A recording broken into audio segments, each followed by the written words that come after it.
లో కూడా ప్రతిభ కలిగిన విద్యార్థులు ఉన్నారంటే మీ విద్యార్థులు మా విద్యార్థులు మా ప్రభుత్వం తరఫున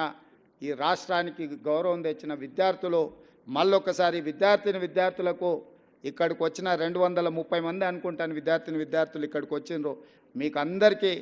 మనస్ఫూర్తిగా అభినందనలు తెలియజేస్తూ ఇంతకుముందు ఫ్రీ అడ్మిషన్ అనేది అన్నారు మరి అది ఇంటర్వ్యూసా ఫ్రీనా నాకు అర్థం కాలే మా బుర్రా వెంకటేశం గారికి నేను ఆదేశాలు ఇస్తున్నా ఈ 10/10 వచ్చిన విద్యార్థులకు ఫ్రీ అడ్మిషన్స్ కావాలని వాళ్ళు ఒక సూచన చేసిండ్రు అదేందో నోట్ చేసుకొని వాళ్ళ ఫీ గవర్నమెంట్ పే చేయాలన్నా మాకు అభ్యంతరం లేదు రెసిడెన్షియల్ కాలేజీలలో వాళ్ళ అడ్మిషన్లైనా తక్షణమే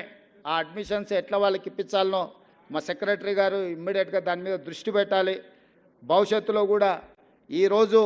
10/10 సాధించిన విద్యార్థులకు నా సూచన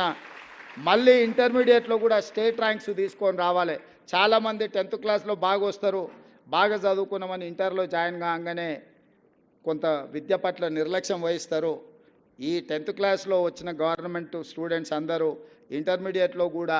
12th క్లాస్లో కూడా మీరు మంచిగా రాణించాలి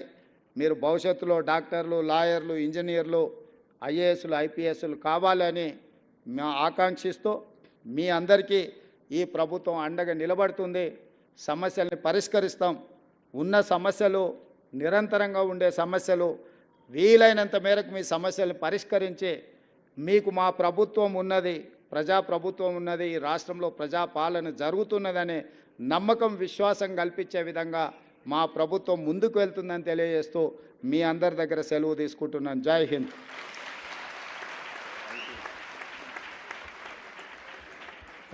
thank you very much sir ప్రపంచంలో ఏది ముందుకు పోయినా కూడా ఒకటి ఎడ్యుకేషన్ 2 ఇరిగేషన్ వ్యవసాయం అని గుర్తించినటువంటి గౌరవ ముఖ్యమంత్రి వర్యులు ఈ రెండింటికి స్పెషల్ కమిషన్ ఏర్పాటు చేస్తున్నడం ఈ సభాముఖంగా గట్టి